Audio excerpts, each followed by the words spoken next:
تو میں کہ اس پر بھی تو ریڈی ہوئی ہیں. تو بہرحال کچھ باتیں آپ کی برکت سے اللہ نے کہلوا دی. جو کچھ کہا سنا گیا اللہ تعالیٰ قابل عمل باتوں پر عمل کی توفیق نصیب فرمائے. خالی خلاصہ کہہ دی, میری بات کا خلاصہ کیا بولو جلدی. چاہے بڑے سے بڑا عالم ہو اس کے تفردات کو قبول.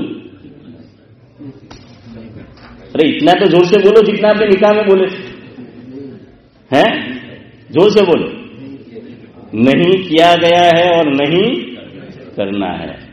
چاہیے نہیں, چاہیے پھر الگ کہ چاہے نہ چاہے تو ہی نہ چاہے تو بہانے ہزار ہے, ویسی نہیں کرنا ہے. چاہیے کو مت چاہو ابھی. تو سبحان اللہ و بحمدہ, سبحانک اللہم و بحمدک, نشہد ان لا الہ الا انت.